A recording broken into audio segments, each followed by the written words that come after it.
My name is Sande. I'm 26 years old. I'm Ugandan and I'm a survivor of human trafficking.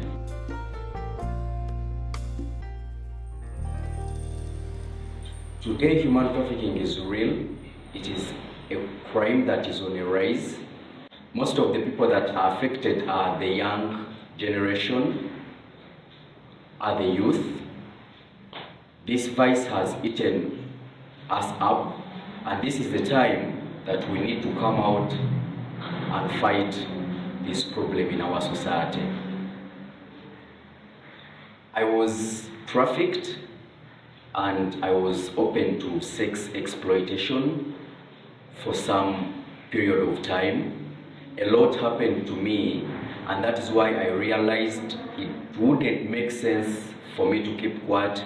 I would rather come out and do a sensitization such that whoever is watching me out there gets to know what is happening in the society today, and then probably we see how we can protect ourselves, how we can safeguard ourselves from these evils that are happening today. Human trafficking is simply the recruitment and transportation of people, call them persons, from their places of origin to other destinations for purposes of financial exploitation.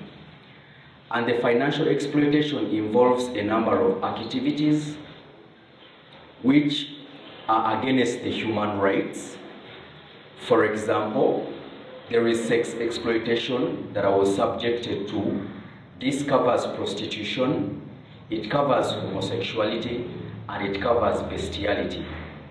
Then there is also organ trade, where they deal in different inner body organs of human beings. For example, the heart, the kidney, the liver, the eyes, and with the eyes they are most interested in the corneas. They also pluck out uterus for the ladies. And these organs are very scarce today, and today people have gotten very many illnesses that some of them need replacements of such organs. And because these organs are scarce, some people through human trafficking get those who are ignorant about what happens. They lie to them, they persuade them, and then they subject them to these activities. Then there is also child trade, where they deal in different young kids. They can subject them to terrorism. They can subject them to movement or transporting different illegal drugs, because there is also dealing in illegal drugs. So you realize that human trafficking covers a lot that is totally against the human rights, that is totally against the well-being of human beings.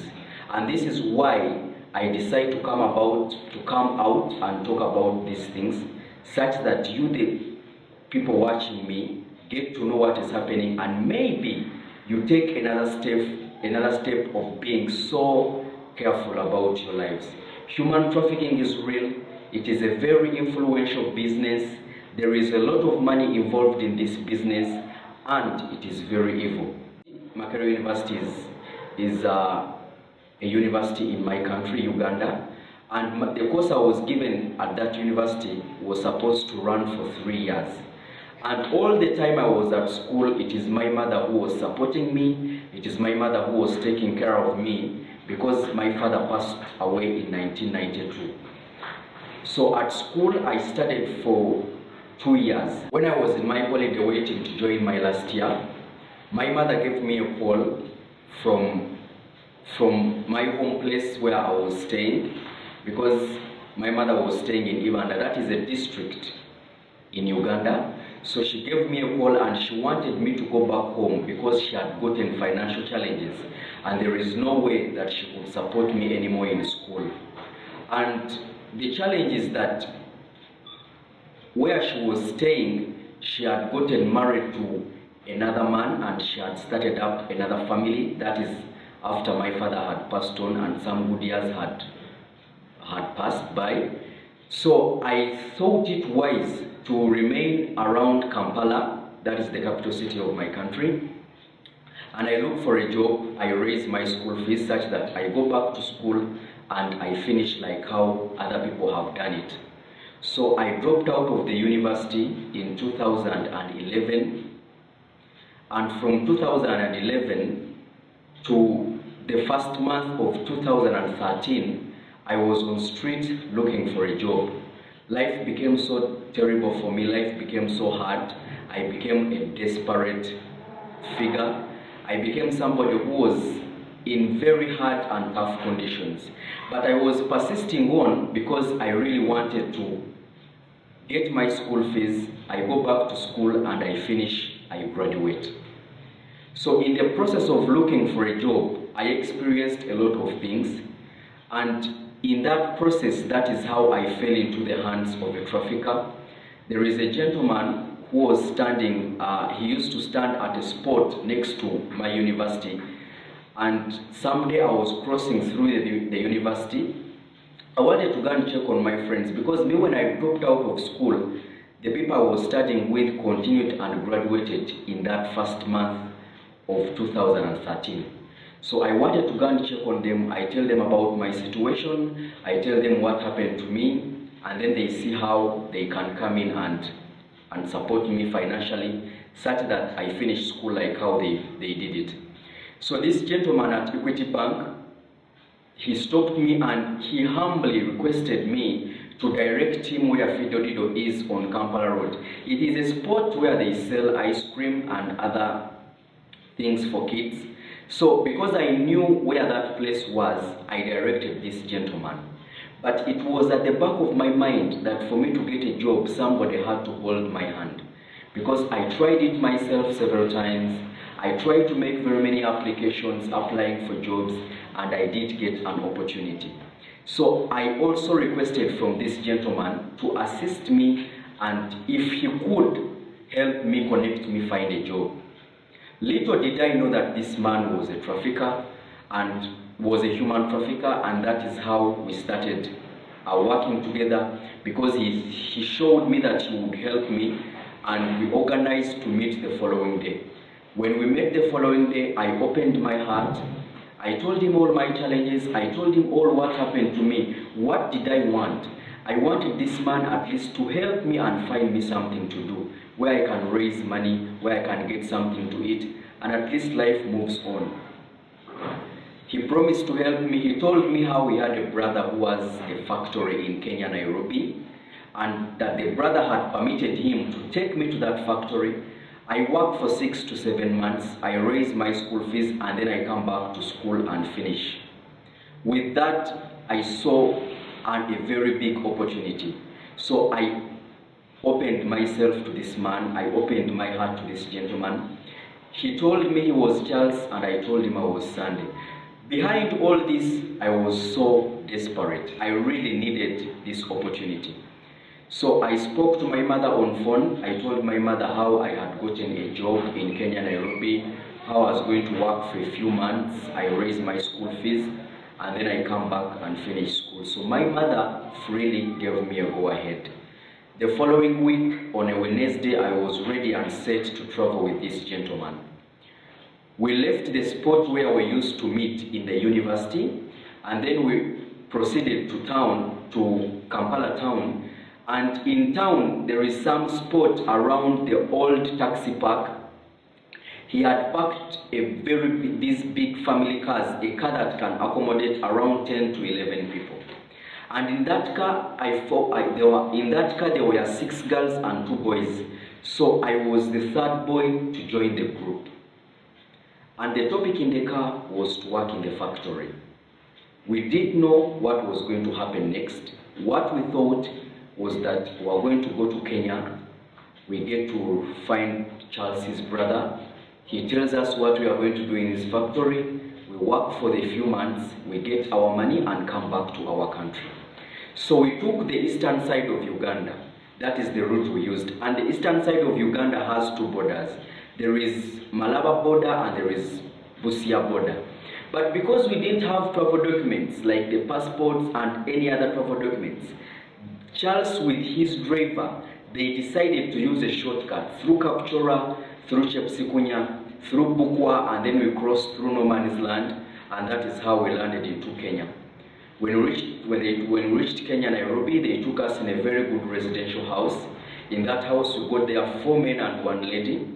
They welcomed us warmly, and then shortly they added on more 15 young people. These 15 young people, they brought, the 2 boys were from Rwanda, and then the 13 were from Kenya. We became 24 young boys and girls in that house. Shortly after that, Charles with his driver left the room and they never returned. Dear friends, that is when the story changed. Leaving Uganda, I thought I was going to meet Charles's brother. I sit with him on table. He tells me the kind of job I'm going to do in his factory. For how long am I going to do that job? And how much money am I going to raise? That is what I thought. But the reality is that I never saw Charles's brother. The truth is that with human trafficking, the people involved in this evil business, they use deceit. They lie to those that are ignorant. And what is killing very many people in the world today is ignorance. Ignorance is lack of information. And that is one of the reasons as to why I decided to come out. I talk about these things such that people get to be informed, get information about these things, and then they start taking care of themselves. When Charles disappeared, the 4 men we got in the house, they turned against us. They started speaking the Swahili language in a very rude and tough way, and they were ordering us to surrender everything that we had come with, removing clothes, putting everything we had. And I was surprised when I dropped my university ID card on table. I had not realized that these 8 people I had moved with from Uganda were all university students. Meaning that Charles, the spot where we met, he used to stand at that place targeting the university students that were moving up to the university. And he would go to different universities. Even the other 15 that were from Kenya were from those universities in Kenya. So Charles was moving around universities with other colleagues trying to target university students. When we dropped everything on table, then they showed us a video clip that introduced us to how they would deal with us. That's if we don't cooperate with them, if we don't abide with their laws and rules, if we don't do what they want us to do. And they showed us a video how they kill if you don't cooperate. They tie you on a seat, on a 1-person seat. They tie you with ropes, and then they bring a polythene bag. They put it on your head until you suffocate to death. Then after that, they take you for operation. They split your body, they extract the kidney, they extract the lungs, they extract the heart. And these are the organs that are sold so expensively. After showing us that video, then they put in another video clip that showed us the real business we are going to do. And it was a pornographic video, it was a blue movie. So, Charles's reasons as to why he moved us from Uganda to that house, he didn't want to give us a job in his brother's factory. He wanted us to do pornographic films, and these are the films that are edited and sold very expensively. So human trafficking is a rich business, and the challenge is that the most affected group are the youth, the young generation. So after showing us that pornographic video, everyone was locked in his or her own room, the so-called Bruce halls. And the room where I was locked in, it had 2 lights. One was bright, the other was dim. It had a CCTV camera in the corner. It had a section of a toilet and bathroom. It had a window which was closed, and then there was also a very big master bed. They locked me in that room, and I spent a night in that room. The following morning, that is when every evil started. The lady that we got in the house the previous day with the 4 men came to my room. She had a script. That script was of 3 papers, and it had a title, Teenage Sex. The rest of the spaces on this script had different pictures showing illustrations of different sex styles. Over 250 sex styles. They brought in their cameras, they connected them very well, they turned on a bright light, and now these people positioned themselves in different angles where they would get different views. Then this lady, they brought in other two girls, and then this lady instructed me to start having sex with these girls, style after style, following the script. And that is the real business we are meant to do. It was a painful experience. It was a very tough situation for us, but we had no option, because the moment you disobey them, they will bring a polythene bag and they kill you, then they take your organs. So for you to live a little longer in that house, you had to comply and respect anything they tell you to do. So we did those videos, and after doing a few styles, my body became so weak that I could not do it anymore. So I pleaded to this woman. I told her, Madam, I have not disrespected you, but my body cannot carry on. She said it was okay. Then she went and brought a drug, and then she injected a drug in my blood, and that is the drug that helped me to complete the script. It was a painful time, but I had no option. And after that, they gave me some tablets to reduce on the pain. They took away the girls. Then in the evening of that same day, they came back with the same script, same cameras, and two boys. In other words, I had to repeat all I had done in the morning with the girls, this time round with the boys. That is when homosexuality came in, and that one was also a more terrible experience for all of us. And that was the business for the first day. Then the second day they turned on a dim light, and that day I received 7 sugar mummies. These women, these old women, will come in one after the other to sexually abuse us, to sexually use us, and they never used any protections. So that was the business in that room. Girls in the morning, boys in the evening, the following day, women. It was so terrible for us. They used to give us alcohol, they used to give us drugs, they used to inject drugs in us. After 3 weeks, they brought us back to the sitting room where we started from, and they told us that one of us had disobeyed us.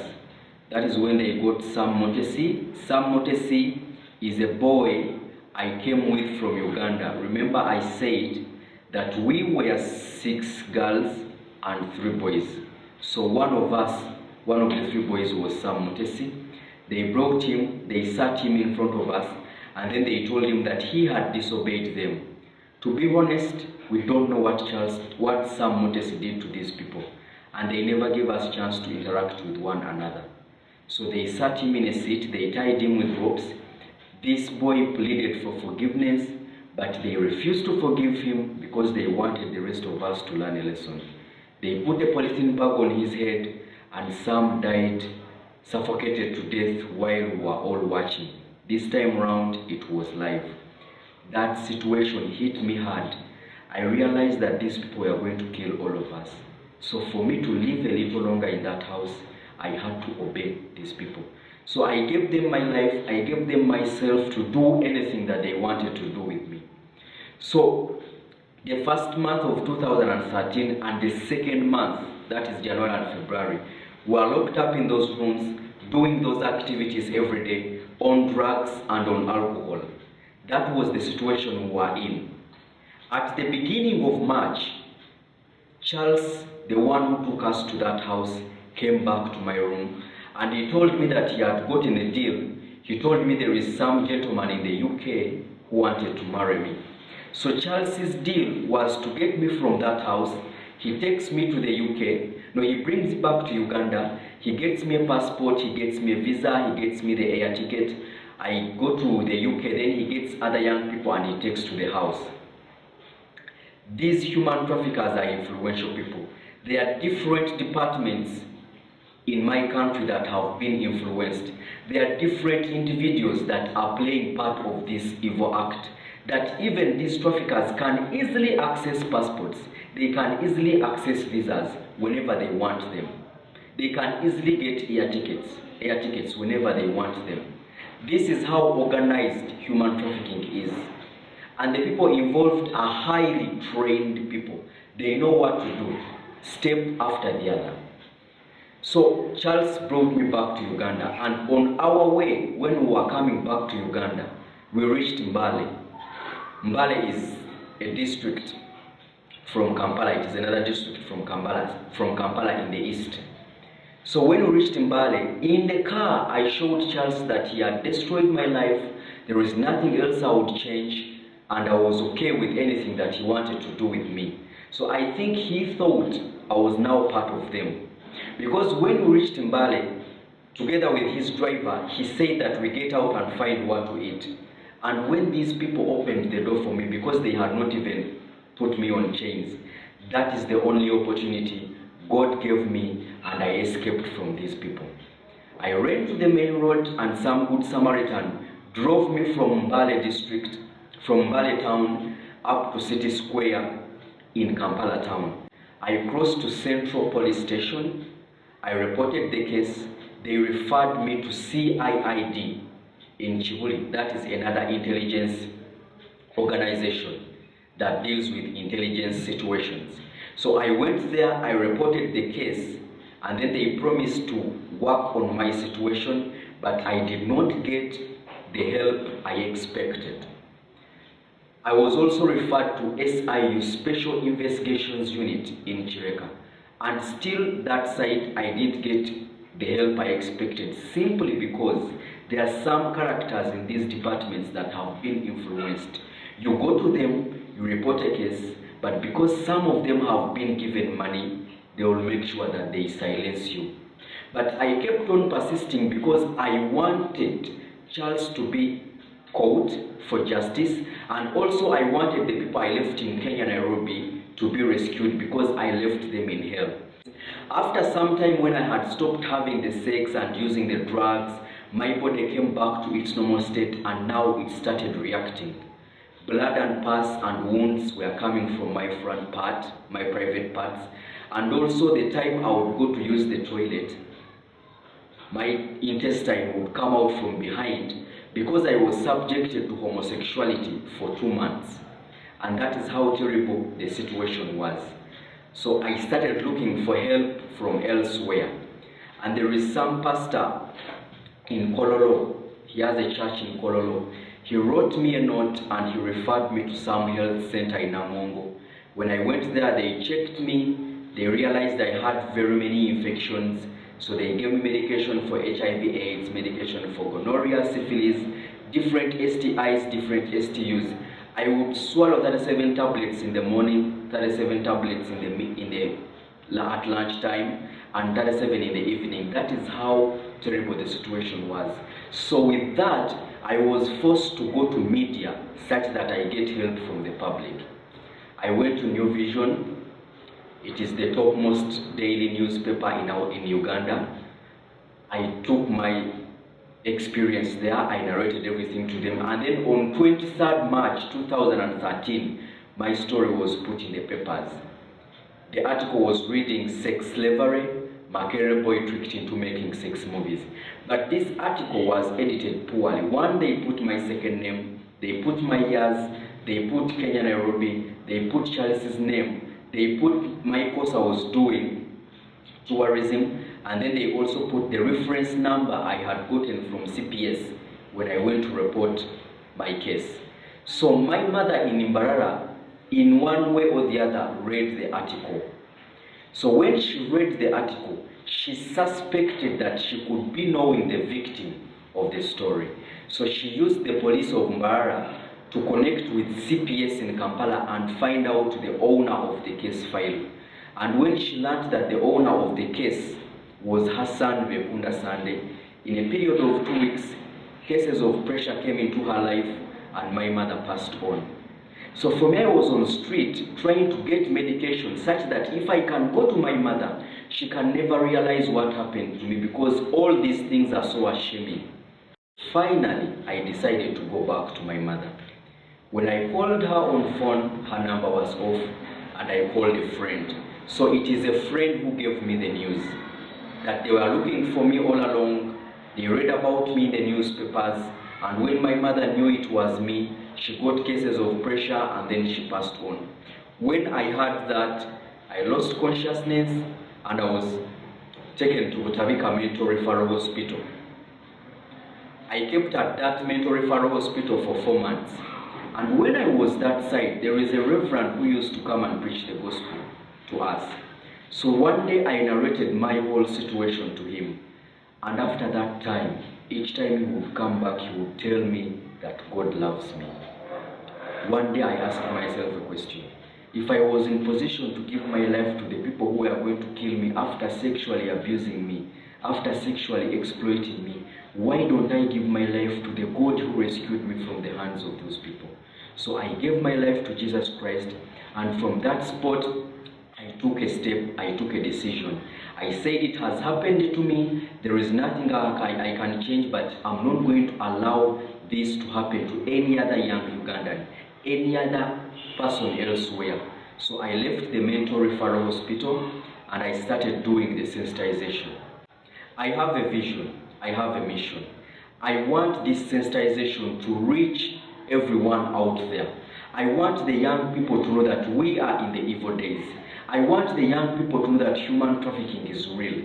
I have collected a lot of information on human trafficking where I can educate the young people what human trafficking is, who are the people involved in human trafficking, which kind of tricks do they use, how do these people operate, which kind of people do they target, and how can we fight this thing. So basically, I want to come out there and support my fellow young Ugandans by bringing information to them, by sensitizing them. Because the reality is that ignorance is killing most of us. Lack of knowledge is a great challenge in the society today. And we need to know these things that are around us, these things that are happening to us, such that we get to protect ourselves, we get to be very conscious with the people we deal with in our day-to-day life. Human trafficking is real, and we need to take a step, and we need to fight this.